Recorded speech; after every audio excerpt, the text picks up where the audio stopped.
na somo letu tulipokuwa tukiendelea nalo kwenye sehemu ya 7 tulipitia tukaangalia mifano ya mtazamo unavyohusika kwenye masuala ya imani, na tukaangalia tukapitia habari ya mwanamke yule kwenye kisima. Tukaangalia ile habari ya yule mwanamke kwenye kisima wakiwa na Yesu, na yeye mwanamke Msamaria, na Yesu anamwambia, ninyi mnaabudu msichokijua, lakini sisi tunaabudu tukijuacho. Na tukajaribu kuangalia mtazamo unaoweza kuhusika kwenye imani na kuharibu imani na kufanya imani, hata kama utaijenga imani hiyo ikawa na shida kwa sababu ya mtazamo ulio nao. Na hapa nataka tusogee mbele kwenye somo hili, nisirudi huko. Nataka tusogee mbele kwenye somo hili. Kitabu kile cha Yuda sura ya kwanza ule mstari wa 20. Yuda 1 mstari wa 20.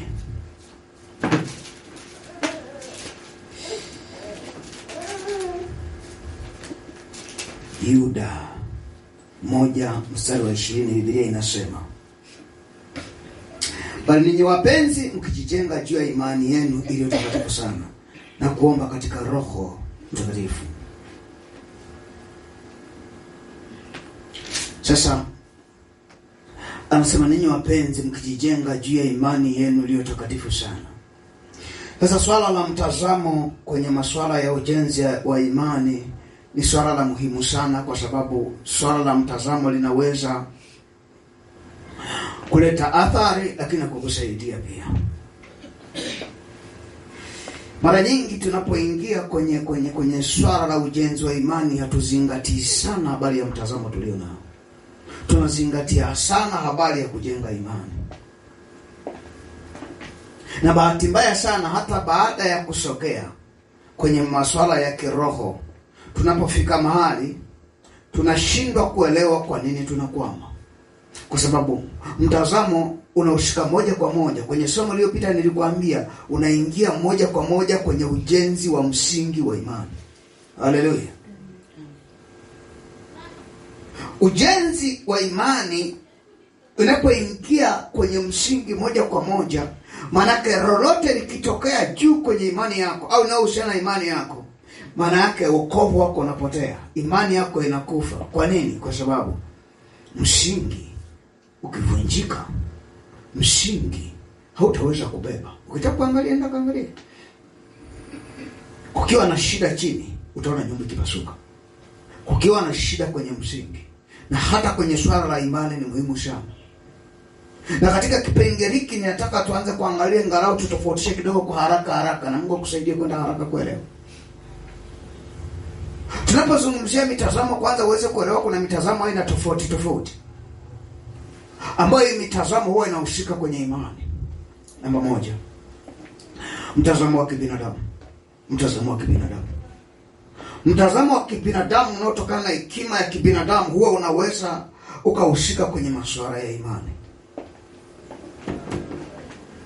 Namba 2. Kabla namba 2, ngoja nisome hapa. Kabla namba 2, ngoja nisome hapa, kwa sababu ni muhimu sana kuelewa hili. Tunapozungumzia mtazamo, ngoja jaribu namna hii. Wakorintho wa pili sura ya 2 ule mstari wa 4 na wa 6. Asema, neno langu na kuhubiri kwangu hakuwa kwa maneno yenye hekima yenye kushawishi akili za watu, bali katika dalili za Roho na za nguvu, ili imani yenu sio katika hekima ya wanadamu, bali katika nguvu za Mungu. Ngoja nikuongezea mstari mwingine. Maana kuna mwingine anasema, sasa inahusikaje mtazamo kwenye masuala ya imani? Ngoja tuangalie kile kitabu cha Mwanzo sura ya 3. Mwanzo sura ya 3.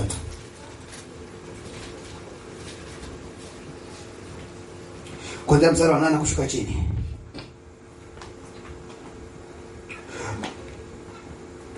Mstari wa 8 inaeleza, kisha Bwana Kisha wakasikia sauti ya Bwana Mungu akitembea katika bustanini wakati wa jua kupunga. Adam na mkewe wakajificha chini ya miti ya bustani, Bwana Mungu asiwaone. Bwana Mungu akamwita Adam, akamwambia, uko wapi? Angalia kwenye mstari ule wa 10 anasema, mimi point yako mstari wa 11. Akasema, nalisikia sauti yako bustanini, nikaogopa kwa kuwa mimi ni uchi, nikajificha. Okay. Angalia mstari wa 11. Unasemaje? Ulishika simu. Soma. Au ni mapambo? Soma. Akasema, ni nani aliyekuambia ya kuwa uchi? Je, umekula wewe matunda yale ya mti iliyokuagiza yale? Inatosha. Swali la Mungu sio habari kwamba ni uchi. Swali la Mungu, umejisikiaje kwamba uko uchi?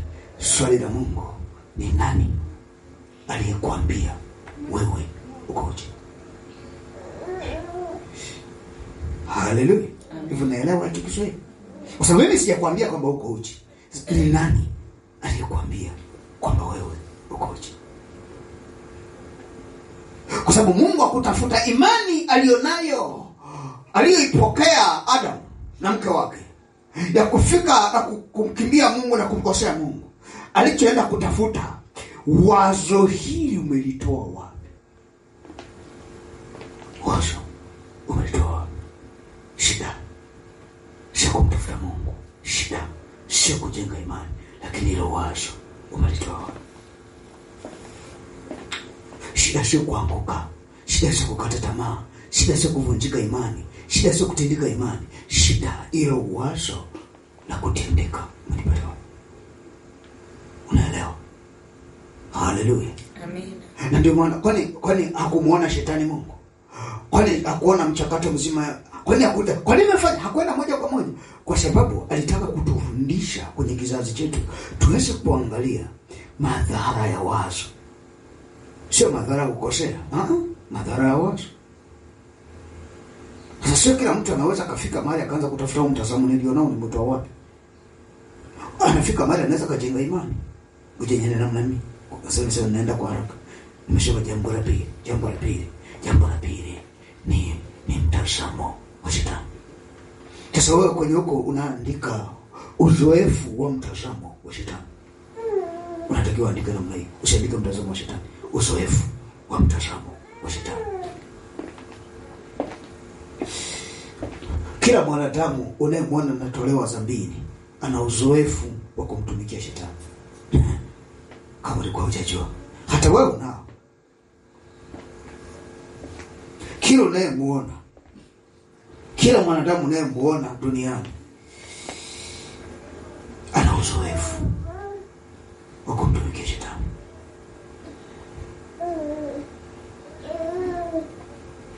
Ukiuliza, ngoja nikwambie, utakuangalia.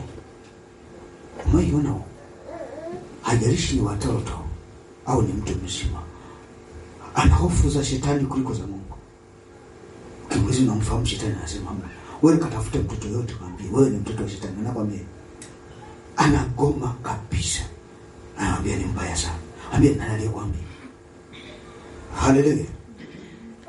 Hiki kitu kinapita toka vizazi na vizazi, ile hofu ya kiutawala, na kule ndani uzoefu unakuwa. Na ndio maana moja ya kitu tunachojifunza cha kwanza ni kufanya mabaya na sio kufanya mema.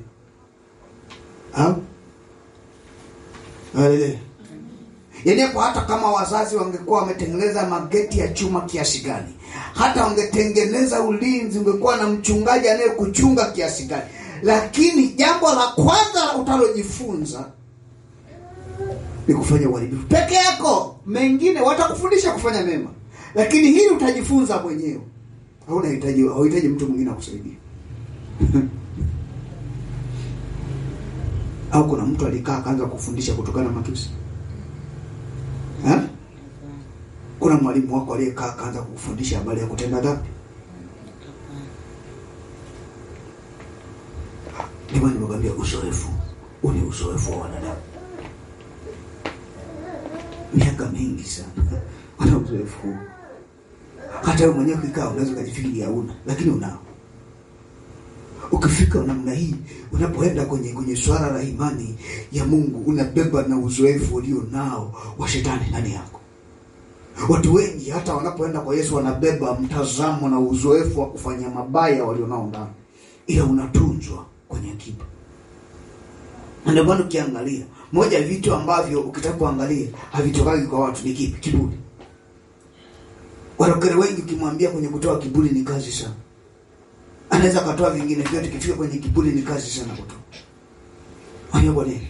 Kwa sababu kiburi ni roho ya shetani ya kutawala. Ni chini ya mkono wa Mungu leo ndani ili wakweze. Sasa mkiwa na kiburi nyinyi wana shetani anawashusha. Kwa nini Mungu anataka mnyenyekee ndipo kuinua? Kwa nini anataka unyenyekevu na sio kiburi?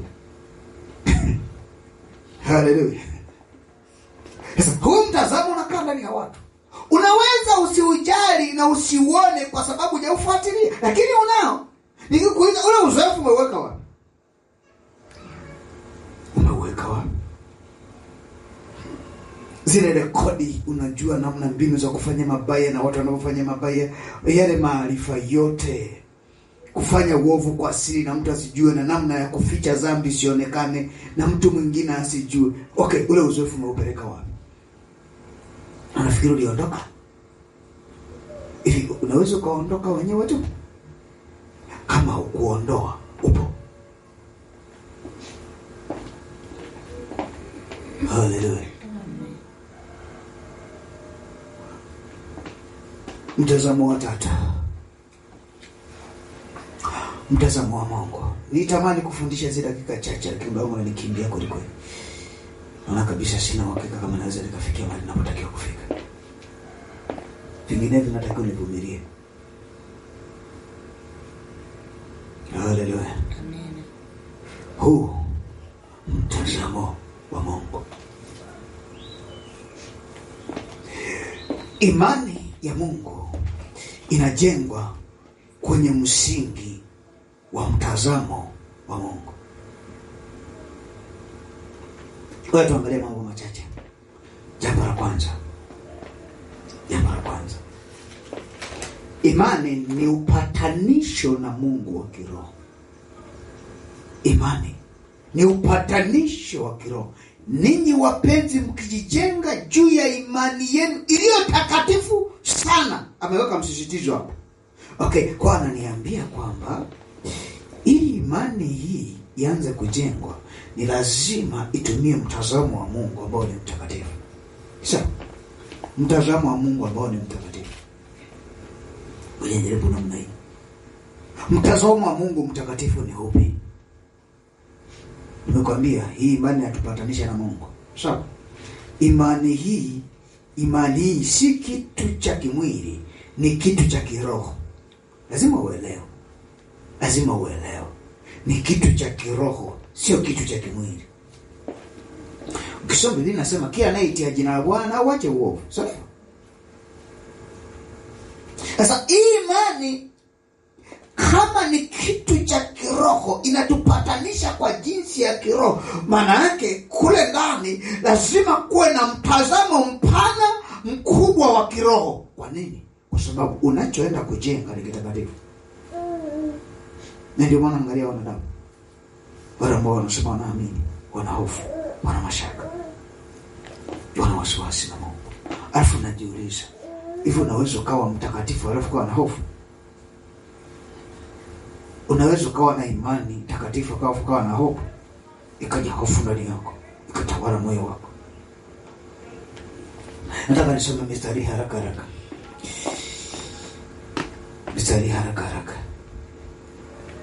Kile kitabu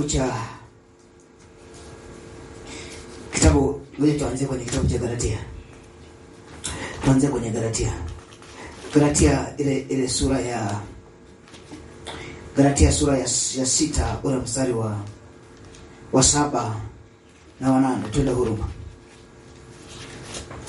Wa 7 na 8 haraka. Galatia 6 mstari wa 7 na 8. Nasema Galatia 6 mstari wa 7 na 8. Ndio. Mwanafunzi na mshirikishe mkufunzi wake katika mema yote. Msidanganyike, Mungu haziakiwi. Ndio. Kwa kuwa chochote apandacho mtu ndicho atakachovuna. Maana yeye apandaye kwa mwili wake, katika mwili wake atavuna uharibifu. Ndio. Bali yeye apandaye kwa Roho, katika Roho atavuna uzima wa milele. Taratibu. Sikiliza. Mtazamo ukishatengeneza wazo, kinachofuata lile wazo kule ndani lina uwezo wa kukua. Alafu unapopanda kile kitu chema, ule mtazamo mbaya una uwezo wa kuharibu. Ni sumu. Kwa usishangae kwamba unaweza ukatafuta neno la Mungu na ukasikiza neno la Mungu na ukapanda nako imani ya shetani. Mwingine ananisikia? Unaweza kusikiza neno la Mungu kutokana na mtazamo wako ulio nao, ukashangaa umepanda imani ya shetani ndani yako. Umekaa ukajiuliza kwenye makanisa, unakuta mrokore mmoja kainuka, anasambaratisha Wakristo wote watoke kanisani. Afu naanza kujiuliza, anasimama kuhakikisha kanisani haingii mtu yeyote na kuwakatisha tamaa wasimwabudu Mungu. Nakuuliza swali, unafikiri huyu mrokore alikuwa na imani ya Mungu? Ukimuuliza anasemaje? Ni Mungu. Lakini nafikiri ni imani ya Mungu. Tulijifunza kwa neno kwamba ni imani ya shetani. Lakini kwa nini amefika hapo? Lile wazo kabla ya tukio, kabla ya neno, kabla ya kufanya, lile wazo lina msingi mkubwa sana, kwa sababu lile wazo hutengeneza msukumo ndani ya mtu. Wazo natengeneza msukumo.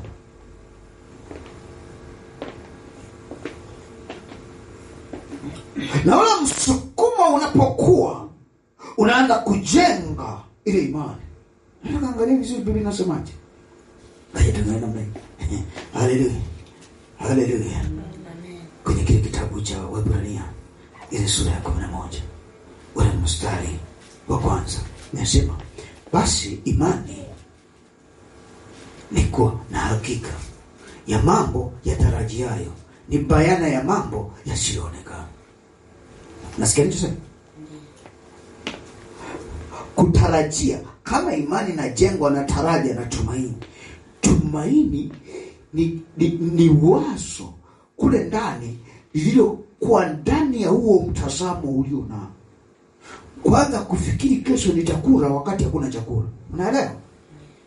Kwa tukisema tuondoe huu mtazamo ndani, hatuwezi kuipata imani. Kuwa na hakika ya mambo yatarajiwayo. Sinaelewa maana kutarajia. Kiswahili kingine kizuri. Mambo nayo yategemea. Hiki ndio Kiswahili kinawezekana kinavaa. Mambo nayo yategemea. Ni bayana au ni kati ya mambo ambayo yasioonekana. Kwa unapotengeneza mtazamo namna hii, ukiona hiyo sio imani, mpaka uwe na uhakika na kitu kisioonekana. Kwa ukitoa lile wazo kule ndani na mtazamo kule ndani, imani hauwezi kuikuta. Sasa umaika ukaangalia mtazamo wa kiroho ulioubeba ndani yako. Nisikia. Nasema hivi, umaika ukaangalia mtazamo ulio nao wa kiroho na hilo wazo ulilolibeba la kiroho kule ndani, wakati ukijenga imani. Sasa kama mtazamo ulio nao hauko kwenye kiwango hicho cha utakatifu, okay, unawezaje kujenga imani ya Mungu? Ni swali. Unajengaje? Si imani hasa nitakatifu sana. Kwa hata kama umepewa imani kama mbegu, hiyo mbegu itakufa, kwa sababu wazo ulionao ndani ni sumu. Yesu alisema alisema, aliwaambia wale watu ni sawasawa na mpanzi. Si unakumbuka ile mfano wa mpanzi? Anasema wengine mawazo yao ya biashara ni kama miiba. Sio sawa? Wengine kutokana na umbea na mambo mengi, neno likiingia ndani linakanyagwa, mioyo yao ni kama barabara kavu. Ndio sema mimi. Na nasema wengine walivyo mioyo yao ni kama miamba, hakuna kinachoota. Hii kuna mtu kwenye moyo mgumu kwa mwana. Anaamini alichosema yeye tu. Anasikiza alichosema yeye tu. Wazo lake ndio bora kuliko ya wengine. Ni mwamba huo. Wewe panda upandaji, wanaimaka kwenye mwamba. Ukisema nasema nafikiri nimesikia. Kusikiliza na kusikiliza. Vizuri. Unapotoka? Anajana na wewe. Ana mpango na wewe. Haleluya. Yesu ndio alikuwa namna hii. Akasema ile wengine ni sawasawa na udongo tifutifu mzuri. Sema hivyo. Anasema ile mbegu inaposhuka inapata urahisi wa kuzaa kwa sababu unajua nini? Moyo huu haugombani na neno. Moyo huu unaliacha neno lifanye kile linachotaka. Moyo huu hautaki uamue juu ya neno. Moyo huu unataka neno liamue juu ya moyo wake. Unastawi na kujano. Mwana utafauti. Sasa umaikana mnayuka kaa ukaangalia ile mbegu kule ndani, ule mtazamo ulioujenga kule ndani, na kile kitu ulichobeba kule ndani. Kafara. Ndio maana Wakristo wengi ukitaka kujua hawana imani au imani zao zina shida, angalia, hawana uhakika wa kesho. Maisha yote tu, hata yeye mwenyewe ana uhakika wa kesho. Haleluya. Amen. Hana. Mungu akimwambia utakula, anasema hapana, haiwezekani kula. Paka nikahangaika, niko za kuhangaika. Mungu akisema nitakuinua, anasema mbona sijaona watu wanaokuja na fedha kwangu? Akisema nitakuinua, anasema mbona ndugu zangu wale wenye fedha umewatenga na mimi? Hivyo naleta Kiswahili. Amen. Imani ipo hapo. Amen. Kama angekuwa kipindi cha Elia, Wakristo wale wangekufa, wangeuawa na mfalme. Mzee angekaa akisubiri kunguru. Wasikika. Kwa ukiangalia hapo kuna kupanda kwa mwili. Kwa lile wazo la kimwili linapopandika ndani linatengeneza imani ya uharibifu. Nenda kaangalia. Wewe jiangalie tu mwenyewe tu utajiona. Ukiangalia moja vitu mnavyovivuruga, vitu vya Mungu tunavivuruga kuliko vitu vingine. Katika vitu unavyogombana navyo na kuvikatalia kwamba hiki hapana sifai na kuwa mbishi, basi vitu vya Mungu ndio unavyogombana navyo zaidi kuliko vitu vya dunia. Haleluya. Haya watu wote wanafanya. Hii hapana. Kwa tunatii sana dunia kuliko Mungu. Ni imani tulizobeba. Sasa hizi imani ndio ninakwambia kabisa, angalia, tafuta mbingu yako kama hujabadilisha mbele. Haleluya. Haleluya. Haleluya. Amen. Kitabu cha Efeso sura ya kwanza mstari wa 3. Biblia inasema, atukuzwe Mungu Baba wa Bwana wetu Yesu Kristo, aliyetubariki kwa baraka zote za rohoni katika ulimwengu wa roho, ndani yake Kristo. Na ule mstari na sura ya 2 mstari wa 18 na wa 20. Kwa maana kwa yeye sisi sote tumepata njia ya kumkaribia Baba katika roho mmoja. 22. Katika yeye ninyi nanyi mmejengwa pamoja kwa maskani ya Mungu katika roho. Nitaka uone msitizo wa imani na roho. Kwa kama ninataka kujenga imani na sijapata mtazamo wa kwanza, nasema wa kitakatifu sawa, lakini mtazamo wa pili wa kiroho, wa kiroho, sio kimwili, wa kiroho. Sasa mpendwa, unapiganaje vita ya rohoni wakati imani yako hujajenga kwenye mtazamo wa rohoni?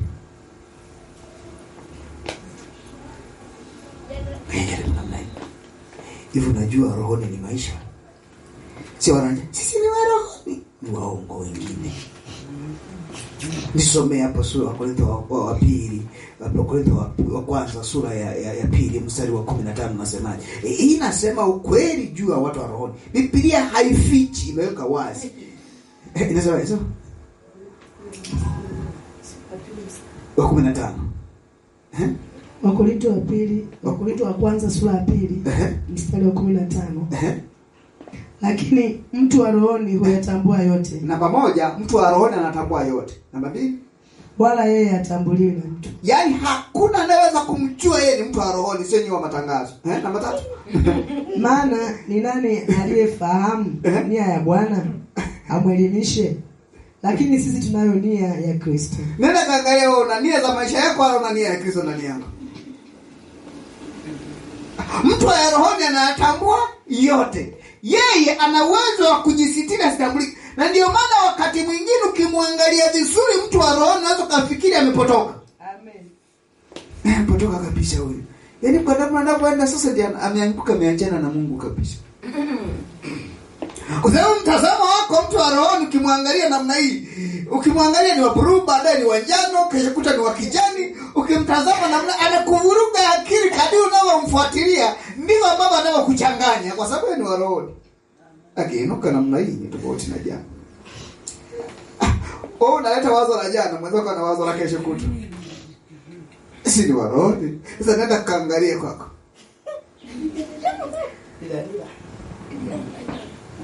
Sisi ni wa rohoni.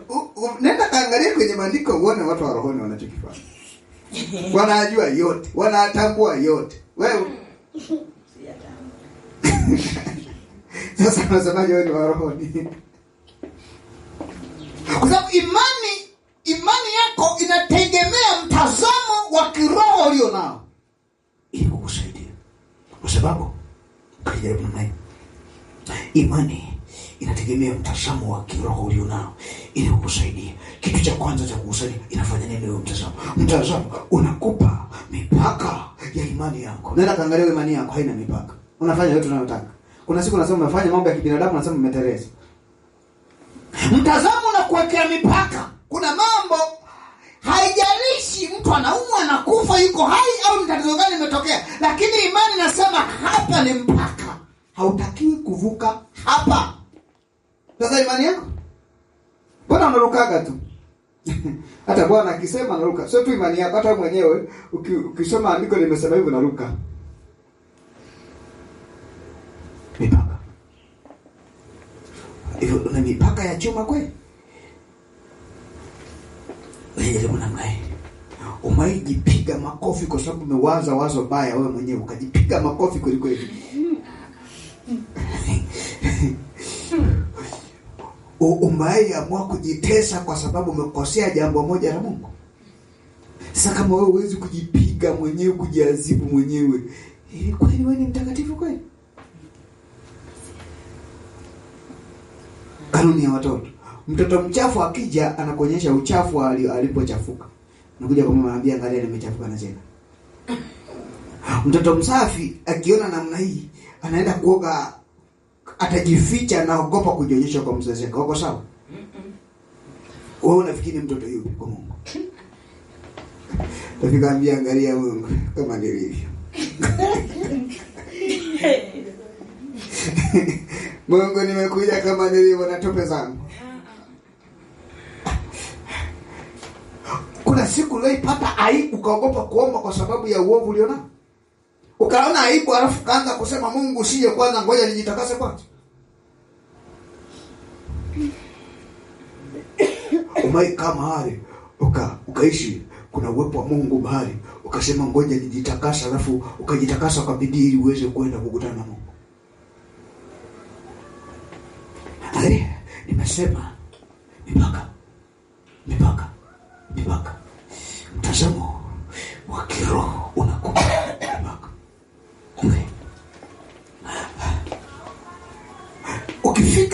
Nataka kuangalia mambo machache kwa haraka haraka. Jambo la kwanza. Mtazamo unakupa mawazo ya uzima. Unaelewa maana uzima ya uzima wa kiroho. Namba moja. Unakupa kule ndani kuna mawazo na mipango ya kiroho. Namba mbili. Unakupa matumaini makubwa kuliko unayoyafahamu wewe. Kumbuka ni mpango wa kiroho, ni wazo la Mungu. Tunaelewana? Unakuhakikishia kesho yako, unakuhakikishia ukuu wa kesho wakati wewe ni mnyonge zaidi ya akili yako. Alafu mtazamo wa kiroho unakufanya uanze kumtambua Mungu kama Mungu, sio kama msaidizi, kama Mungu. Hii mtazamo huu hauishi hapo tu. Mtazamo huu unaanza kukusaidia kukupa tafsiri ya mambo ya roho. Tafsiri ya mambo ya roho. Ghafla unajikuta mambo ya rohoni kule ndani. Kama vile ambavyo mtazamo wa kimwili unavyokufanya ufuatilie sana dhambi. Unajua kuna watu ambao huwa wanafuatilia dhambi za wengine, utafikiria yeye hana dhambi. Anafuatilia makosa wengine, utafikiria hajawahi fanya kosa. Hafuatilia utakatifu, anafuatilia. Unaweza kama anakufuatilia ili ajue kile kitu cha Mungu cha utakatifu. Anafuatilia unapokosea. Kwa hiyo anakaa namna hii, anatafuta na darubini, anatafuta na vitu vya kufanyia utafiti ili atafute uovu wa kwako. Afikimuuliza, kwani wewe hauna? Paulo alisema, msinihukumu mimi, mwana atanihukumu kwa wakati wake. Hiyo hukumu sasa kunihukumu mimi, hata hukumu ya kibinadamu msinihukumu. Haleluya. Bwana Yesu asifiwe. Tuko pamoja? Kwa utaanza kuona kile kitabu cha Warumi ile sura ya 8 mstari wa 5 hadi wa 8, andika. Sitasoma. Warumi sura 8 mstari wa 5 hadi ule wa 8, hatusoma. Kule ndani picha ulionayo wewe na msukumo ulionao wewe, ghafla mtazamo unakusaidia kuelewa zaidi ya kibinadamu. Kwa hata kama unang'ang'ana kibinadamu, mtazamo sema hapana, tazama namna hii. Ambia naona watu kama miti, anasema huyo ni mtu sio miti, hakuna miti inatembea. Unakujaje? Kitabu angalia, karibu chukua wazo, liweke ndani, sawa? Au pokea wazo la mtu kwamba huyu mtu ni mbaya sana, sawa? Kana alafu hawa anakuja yule mtu. Utakuta kule ndani kuanza kuongea kwamba huyo mtu mbaya anakuja. Alafu ndani kuanza kubaba. Si ilikuwa wazo tu ulisikia, sawa? Kwa nini kule ndani kwanza kusema ni mbaya wakati ilikuwa ni habari za kusikia ambazo huna uhakika? Unasema kule ndani. Alafu unajenga imani. Anaweza kukugusa namna hiyo ukaisha ameshakujeruhi. Unaelewa maana mtazamo? Ataweza. Unajua kwa nini nyinyi mnang'ang'ana kuwa watu wa mwilini na watu wadhaifu na watu ambao hawawezi kuwa watakatifu?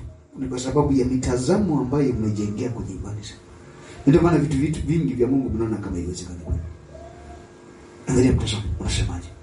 Mtazamo ile mingine inakuvuta chini. Nimezungumzia waongele miwili, sijaizungumzia. Leo tumchache hawezi kutosha. Kwa kikana mna hii. Kwa hata kama wazo la Mungu litakuja kwako, utalishusha, unaliweka kibinadamu. Cheka ghafla. Hivi kweli hakuna kosa kweli hapa? Kweli anaweza kawa ni Mungu au sio Mungu? Chukua ile wazo kalipeleka kwenye Biblia. Nataka wapewe kusoma Biblia. Haleluya. Bwana Yesu asifiwe. Amen. Bwana Yesu asifiwe. Amen. Angalia. Mtazamo haukupi tu njia ya rohoni, lakini mtazamo unakusukuma rohoni. Ya rohoni. Baada ya kutazama watu sio wamefanya nini, unaanza kutazama vitu vingine vinaendeleaje.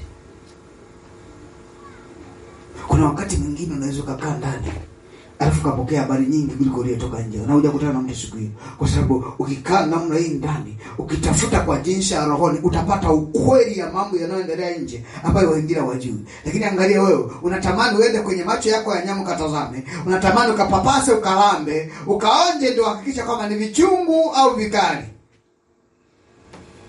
Haleluya. Bwana Yesu asifiwe. Amen. Na ndio maana hii shida inawasumbua wengi. Anatoka anaweza kafika mbele za Bwana na asijue kama pana Bwana, kwa sababu siko kimwili.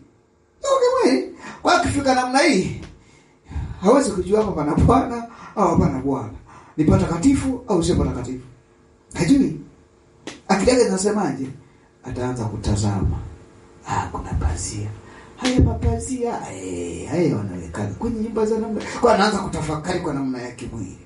Naangalia kuna rangi. Kuna ua. Wameweka na ua. Ule mtazamo unakuvuta utafakari ya kimwili. Na ndio maana watakatifu hawakutani na Bwana. Kwa nini? Changamoto zao, imani, mtazamo wao mwavuta mwilini. Kabisa. Mimi nimeona kila niko zunguka kwa miaka mingi, ukienda mahali wakikutazama namna hii, afu wanakuuliza, hivi ni wewe tuliyokuongea mwingine anambia ni mimi? Kama msubiri mwingine sawa, lakini ndio mimi. Wewe ndio fulani, anambia ndio mimi. Kwenye picha zao wakisema huyu ni mtumishi wa Mungu, wanatafuta mrefu kama mlingoti, wanatafuta mnene kama mbuyu. Kuna picha zao wamezibeba. Alafu sasa Mungu alivyo hawaleteagi watu wa namna hii. Anakuja wenye mili ambaye anafikiri popo kipuliza atanasuka. Mimi naona mara nyingi sana ukifika mahali kuambia Bwana amenituma kwako, akikutazama namna hii anakudharau. Anaona kabisa ila fulani. Ndio maana kienda kangani, hata watu wengi wa Kristo wakiona anamwengu wasema kwa kweli huyu ni mtumishi. Ni mtumishi kweli kweli. Ni mtumishi kweli kweli. Ndio maana anakuja hata kwenye maleo na wadanganya, wananguruma kama simba ili muweze kuona kama wanaopaa. Lakini yote hii ni kwa sababu nyinyi mmetengeneza. Haleluya. Kwa nini? Kwa sababu nataka tuone. Nataka tuone. Angalia kanisa inatakiwa kuvuka. Nani anatakiwa kuwavusha? Angalia nani anatakiwa kuwavusha? Makanisa wa Kristo wana Goliath, kila Mkristo ana Goliath wakanamsumbua. Anamsumbua. Lakini nenda kaangalia. Anaenda kumtafuta Goliath mwingine ili apambane na Goliath. Unapenda nini leo? Unasikia hicho? Kwa akikaa namna hii, akikaa akitulia, anamtafuta Goliath, akapambana na Goliath wa matatizo yake. Watu wengi wanahama mahali ambapo Mungu anataka kuwavusha. Hawako tayari. Kwa nini? Imani. Nenda kaangalia msingi. Akifika namna hii anamtafuta Goliath. Wakati Mungu anamwambia kamtafute Daudi, yeye anamtafuta Goliath. Kwa sababu kiangalia namna hii, anakuta katika watu wengi Daudi ni kama hataweza kupigana na matatizo yake. Anafikiri kwamba Daudi ili apigane, inatakiwa patikane Goliath mbwani wenye urefu sawa na matatizo yake. Kuna mtu ananielewa lakini? Amina. Ndio maana unaweza kuona vita za Wakristo wengi zinabaki hapo. Angalia kazi ya mtazamo huu. Na ndio maana angalia tunapotazama, ni tofauti na Mungu anapotazama. Ni tofauti kabisa. Hakuna mtumishi wa Mungu wa kweli akakubalika na watu. Unajua kwa nini? Kwa sababu watu wanayomtaka sio huyo, wanaowataka wao ni kwa sababu imani zao ni za Kikristo, nazo wamejengea mtazamo wa kimwili. Kwa kitazama namna hii, ana picha ya mtumishi wa kwake anayemtaka. Kwa Mungu atapomleta huyo wa kwake, Mungu anayemkubali huyo mtumishi, hawa watu wanaompokea watamkataa. Musa alikataliwa, Yusuf alikataliwa, Daudi alikataliwa, Yesu alikataliwa, Gideon alikataliwa. Unaona? Angalia. Wewe angalia kwenye maandiko yako. Kwa nini walikataliwa? Picha ya watu. Ile wazo ukiangalia kwenye Biblia, kwa nini Mungu alihukumu dunia? Kwa sababu ya wazo hilo. Kile kitabu cha Mwanzo sura ya 6 utakutana wazo hilo. Wakatafuta wanadamu, wanatafuta watoto wenye sifa. Watu wapate majitu.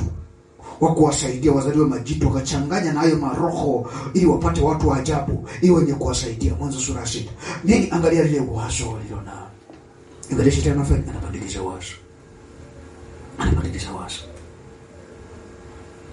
Ukimuuliza, kwa nini wewe umepita namna hiyo kwenye ukaba? Anasema shetani aliniambia nikifanya hii nitafanikiwa.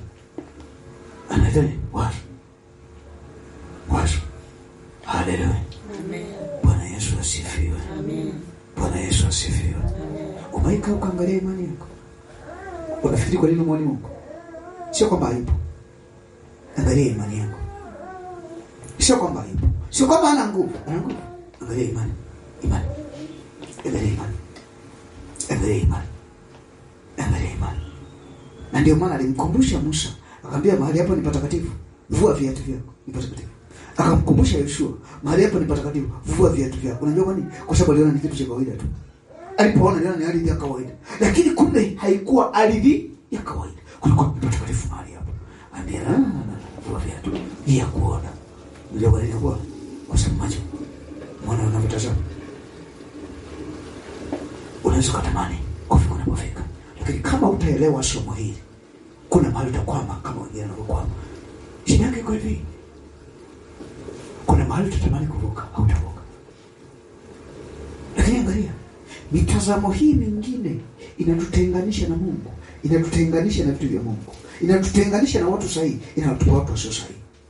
Kwa sababu wanaonekana vizuri, wana maneno yanayotufaa, wanaonekana wana kwenye mitazamo ni watu sahihi.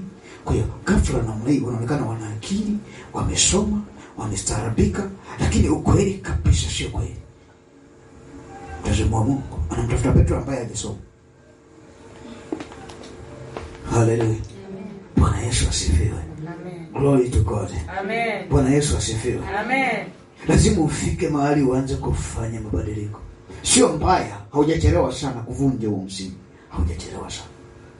Haujachelewa sana. Nilisema hivi kwenye sehemu ya 7 nikasema, kwa nini watu wana hofu juu ya Mungu? Swala la Mungu lazima jitetee. Kila mtu kwenye swala la Mungu lazima jitetee. Kwa nini wana hofu na kujitetea? Ni kwa sababu msingi wa imani ndio tatizo. Ndio tatizo. Sasa huwezi kuanza kupambana na vitu vya kiroho wakati wewe ni mtu wa mwilini. Hauwezi. Hauwezi. Lazima uanzie hapo na kuanza kugeuka na kuanza kutembea. Bwana Yesu asifiwe. Amen. Bwana Yesu asifiwe. Ni mchakato. Ni mchakato. Usiseme mbona Mungu ana upendeleo. Nenda kaangalia imani yako. Amesema pasipo imani haiwezekani kumpendeza Mungu. Na changamoto hili linaweza tukumba. Kwa hata mambo mengine ambayo Mungu angeweza kufanya hayafanyiki. Kwa nini? Kwa sababu moja tu. Imani zetu zinakoma. Imani zetu zinasema hapana. Imani zetu zinasema hapana, haiwezekani. Haiwezekani. Sisi tunaishi, ukiangalia hivi sasa hivi. Ukianza kupita kwenye ratiba zako za maisha yako, sawa? Ulizonazo za kwenye maisha yako. Hauna tofauti na ratiba za wapagani. Ratiba za kazi, ratiba za kutoka, ratiba za kulala na shughuli zingine. Hazina utofauti sana. Hazina utofauti sana. Maisha yako kwenye ratiba ya maisha yako, ratiba ya kula, unakuta hazina utofauti sana. Au tofauti ni kwamba kuna wakati ambao wanasema sasa nimepata nafasi ya kuingia kwao. Kwenye kipindi cha maombi niliwaambiaje? Ukiona umefika mahali unaona maombi ni ya ziada, unafikiri ni kitu cha muhimu kwako? Ukishapata nafasi unatumia maombi. Maombi kama ni kitu cha muhimu, maana unaweza kuvunja ratiba zingine kwa ajili ya nini? Kwa ajili ya maombi. Simama. Simama, weka chombo cha sadaka. Tutaenda kumshukuru Mungu.